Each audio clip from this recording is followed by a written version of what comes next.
Finally, I am back from vacation, mostly from not playing World of Tanks, because I got burnt out after double XP Labor Day weekend with free premium time. I grinded all the way from the Leo to the Kranwagen, and I got burnt out. And the news had been really dry ever since early August, so there were no big news to talk about. The biggest news that came out in the last 3 weeks is the release of the 9.20.1 Super Test patch notes, and that only came out 3 days ago. So as you can imagine, early September has been also pretty dry. So nothing to do, nothing to talk about, got burnt out, decided to take a vacation and play The Witcher 3 for 2 weeks. So got 150 hours, explored everywhere, done everything, did not sleep for like 5 days. So every other day I did not sleep. Such an amazing game, but holy crap, what a vacation. So welcome back folks to FlashPoint Weekday Update. And for this video, we're going to take a look at 9.20.1. So for this patch, we already covered all the vehicle changes. Yeah, surprisingly, it's all the same changes that we already covered a month and a half ago with FlashPoint videos. The British mediums, the heavies, the turret tank destroyers, the Super Conqueror replacing the FE215B, the buffs to the Chinese premium medium tanks at tier 8, the Type 59, the 59 Patton, and the T-34-3. Already talked about that, as well as the buffs to the tier 10 light tanks, ammo count, and addition of the T-71 CMCD. These are all old news from a month and a half ago. Alright, but there's still no news about premium tanks with preferential matchmaking, like the IS-6, the KV-5, or obscure out-of-favor vehicles like the Churchill gun carrier, or T-34-2, etc. And the Continental Jagdpanzer 105 is not coming in this patch, so there's no buffs for that vehicle. Yet. Old news, but nothing really changed for a month and a half. Oh well. Also, there's a surprising change to personal missions. It's getting a facelift with new UI and sound effects. So a few of the difficult missions got buffed, so they are easier now. And there's a new subcomponent called orders, which is basically bypassing some of the more obnoxious missions, like Spot 3 Artillery or something. But yeah, that's pretty nice. And there's new camo paints and badges for rewards. So badges similar to the ranked battle mode with the little badges thing next to your name. So pretty nice. Battle hero achievements and epic medals will now reward additional bonds. So I think this also might be pertaining to tier 5 to tier 10 rather than tier 10 with the grand battle mode. So that would be pretty nice for a tier 5 vehicle to do exceptionally well and get bonds for it. A little bit easier to get advanced equipments, but you still get a lot more bonds from ranked battle mode. So it's a plus. There's buffs or improvements to the boot camp tutorial mode. So they fixed the bugs, better conveying of the info for newbies. There's 15 vehicles reworked into HD, and that's the time frame for the release of 9.20.1.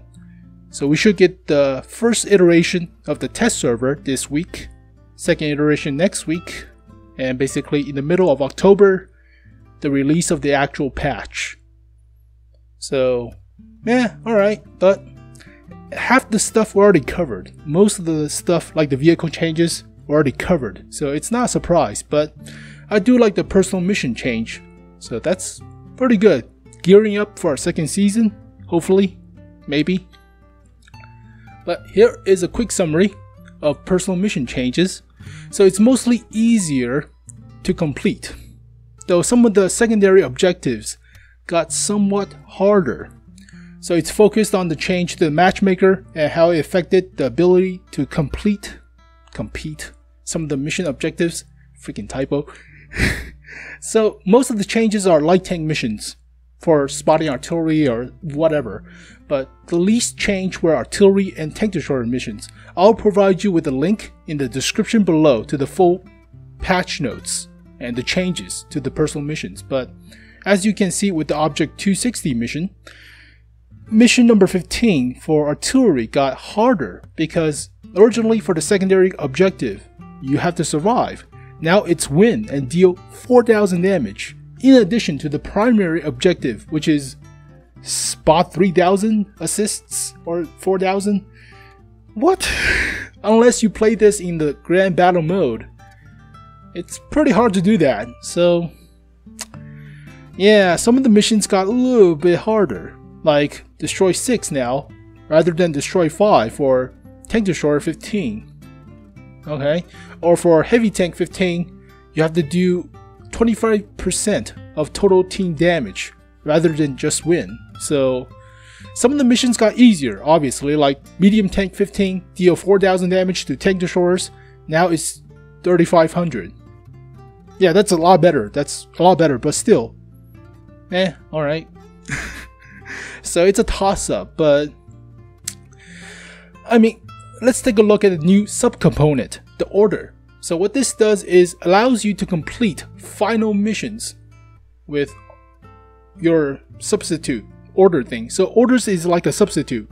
If you place it on a mission, it's considered complete, but not for the secondary objective. So you can get orders from completing the final mission with honors of any vehicle type to receive one order. So what this means, you have to finish mission number 15 to get one order for that vehicle category or campaign.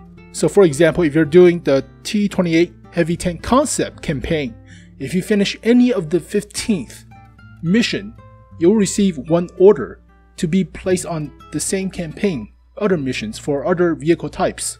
So if you complete the medium tank 15 mission, you'll get one order to be used on other missions like light tanks or tank destroyers, whatever. So orders can be applied to any mission. The selected mission will be considered complete without honors. So it's like a bypass. You'll finish that with that mission. But players will obtain the rewards for the primary conditions. A used order will remain on that mission unless you remove it.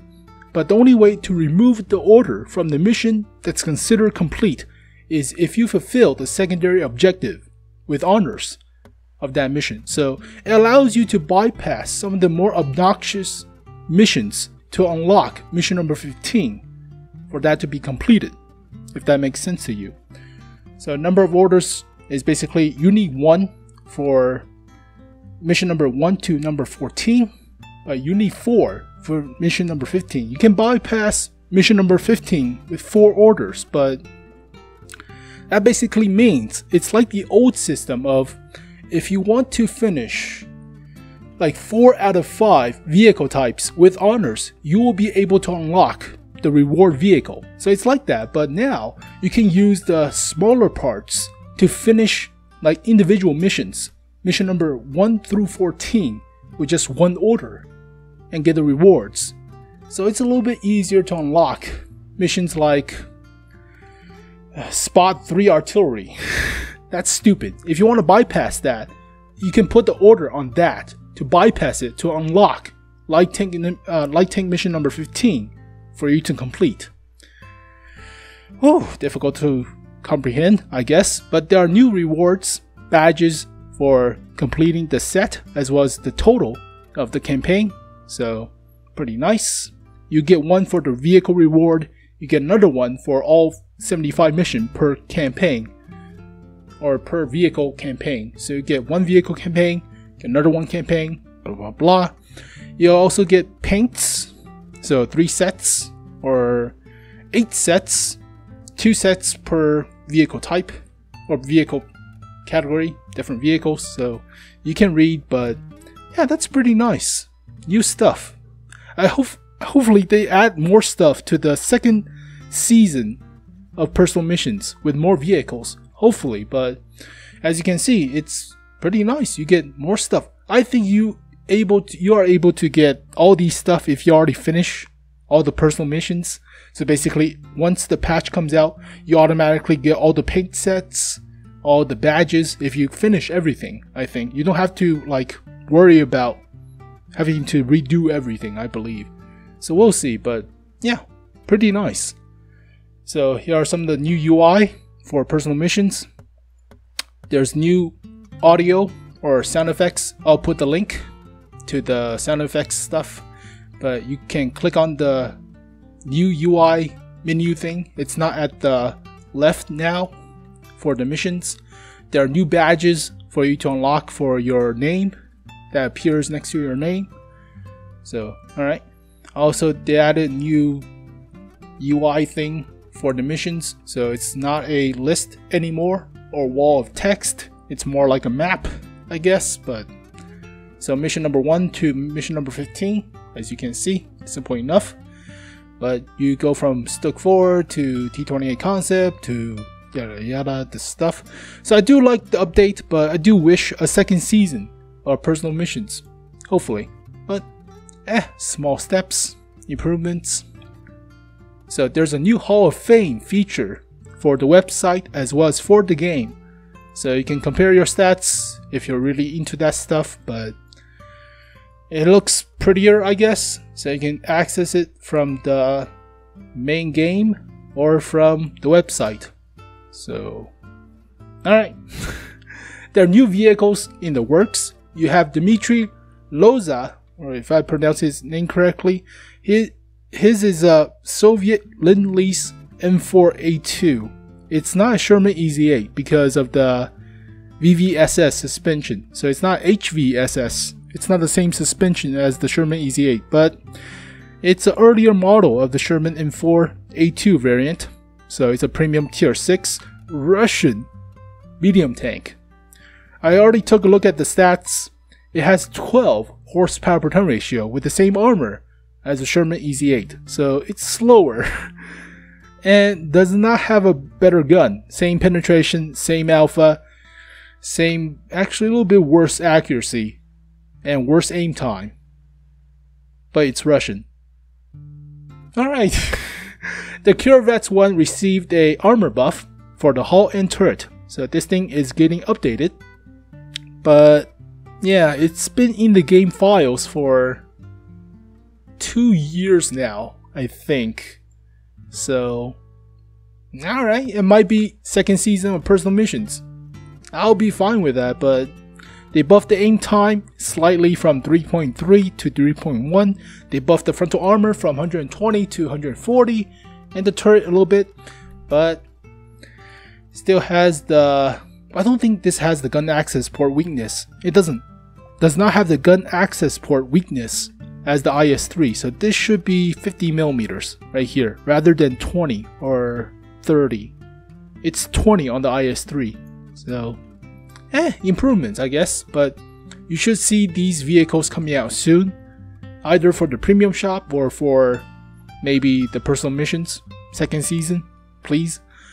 So for the video, for the vehicle rebalance video, there is a feature or Easter egg, or not really, but of the AMX 65T that were already covered 2 years ago.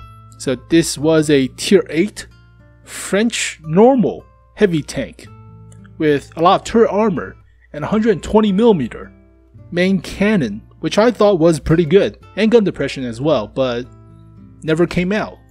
So I already did the video for it. The old design looks stupid. Alright, whatever. But there's also the AMX M4 Ameliore with the M4 vehicle hull and the large TCB 120 turret, the St. Clermont turret, but it's more like the M103's turret-ish. So yeah, second French heavy line with mostly conventional turrets and non-autoloading guns, single shot guns. Alright, but what's interesting is I noticed a difference between this vehicle right here and this vehicle shown later. So it has different side skirts or side mounting of the spare track links, as you can see. So the spare track links are mounted different, as well as more features on the turret. So I think this is the tier 9 version, the Migliore, and this is the tier 10 version, but I did not see the frontal hull. So if the frontal hull is more like the 50B, the AMX 50B, then this could be the Char 50TB with the AMX 50's hull at the front. But if it's more of a pike-shaped nose, then it could be, well, I could say it could be the AMX 70T, but that requires a more prominent side sponson on top of the pike-shaped nose. So it cannot, well, the AMX 70T is a lot bigger as well, so we'll see, but it's only a side shot, so I did not see the frontal nose of this vehicle, but it looks different. So there's two versions of the vehicle, but it should be tier 8, tier 9, and tier 10, but yeah, alright, fine. Also, the Sumua SM has gotten a buff to the stats, so this was originally revealed a year ago, but it's like a competitor to the AMX 5100, but this is an auto-loading vehicle, whereas if you're going to introduce the single shot, the conventional turret versions of French heavy tanks, then this vehicle might be introduced to help you train the French heavy tank crew, but we already have a lot of French heavies, the Migliore, the FCM, so, well, not the Migliore, the Liberté, and the FCM. So yeah, 3 premium French heavy tanks at tier 8 to help you train your crews, I guess, but that's been updated, I guess. Alright, and there's a new vehicle shown in the video, the FE205. So I'm really interested about this vehicle because it's a lot different, since it's not like a tier 10 that looks like a tier 9 with the Super Conqueror. The Super Conqueror is basically a Conqueror with spaced armor on the hull and on the turret, and that's it. Or for example, the Kranwagen looks a lot like the Mil-2, or the previous Migliore looks a lot like the FCM, the Char 50TB. So yeah, tier 10 vehicles should look a little bit different than tier 9, right? But for this vehicle, it's likely going to replace the FE215B 1A3.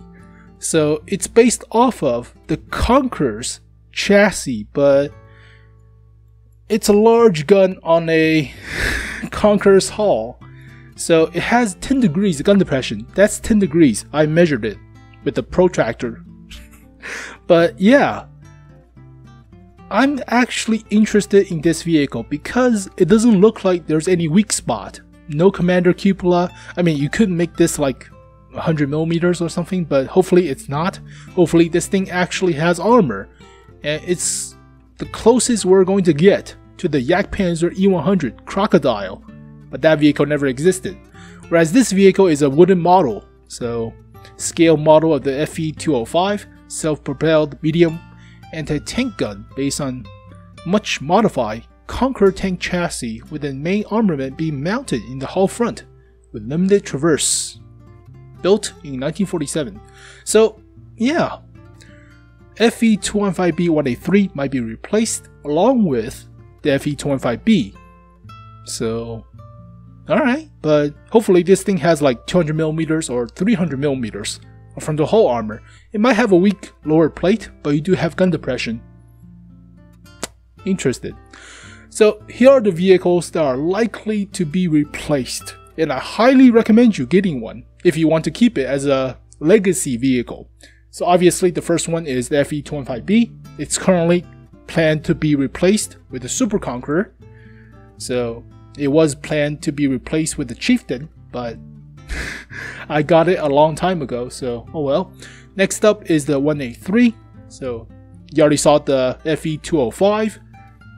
Highly likely this might be replaced as well, because of the different playstyle with the gigantic head shell than the rapid firing of the gun. So next up is the IS-4. They talked about replacing the STI or ST1 with the IS-4, maybe giving it the ST2 or STII with the twin barrel 122. So who knows, but IS-4 is currently out of favor because it's rather slow.